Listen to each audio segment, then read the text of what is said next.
যে বাড়ি থেকে পাথর ছোঁড়া হয়েছে সিভিক ভলেন্টিয়ারের বাড়ি, সরাসরি পুলিশ মন্ত্রী এর সঙ্গে যুক্ত। তো তদন্তের আওতায় মমতা ব্যানার্জিকে আনা উচিত।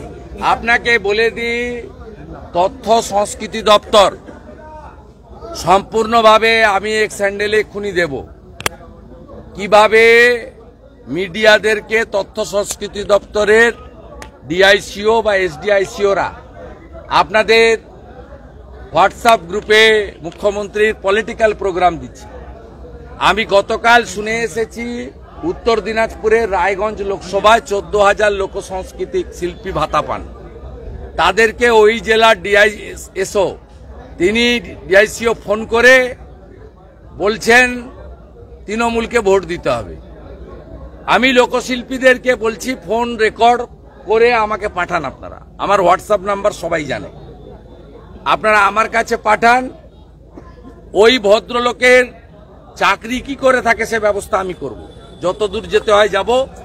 আর লোকশিল্পীদের বলবো ফোন করলে বলবেন আমরা বিজেপিকে আনবো, আপনারা 1000 টাকা ভাতা দেন, তাও সবাই পায় না, কীর্তনিয়াদের দেয় না, বহু লোক পায় না।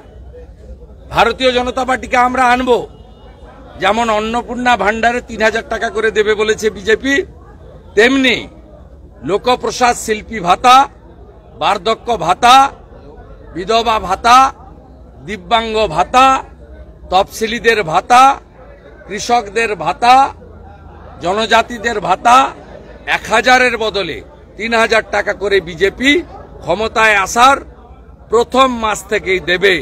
আমি আপনাদের কাছে বলে দিলাম, লোকপ্রসাদ শিল্পীরা এই উত্তরটা জেলা তথ্য সাংস্কৃতিক আধিকারিক তাকে দেবে।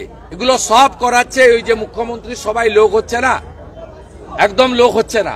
একটা লোককে নিয়ে গেছে গান গাওয়ার জন্য, তার নাম ইন্দ্রনীল সেন, ওই ফোন করে করে এগুলো করাচ্ছে। ওর বিরুদ্ধে অভিযোগ হচ্ছে যে যে জেলায় তথ্য সাংস্কৃতিক আধিকারিকরা, মহকুমার তথ্য সাংস্কৃতিক আধিকারিকরা সরকারি গ্রুপে পোস্ট করেছেন মুখ্যমন্ত্রীর রাজনৈতিক সভাকে, আর লোকপ্রসাদ শিল্পীদেরকে সরকারি টাকায় বাসে করে নিয়ে আসছেন। সব তথ্য আমার কাছে আছে। অভিযোগ হচ্ছে, কালকের মধ্যে অভিযোগ হবে।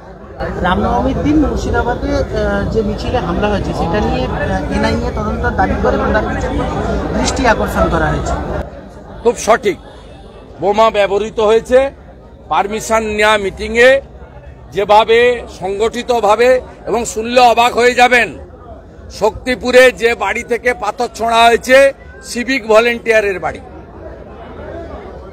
সিভিক ভলেন্টিয়ার হোম পাওয়ার দপ্তরের বেতন পায়, সরাসরি পুলিশ মন্ত্রী এর সঙ্গে যুক্ত।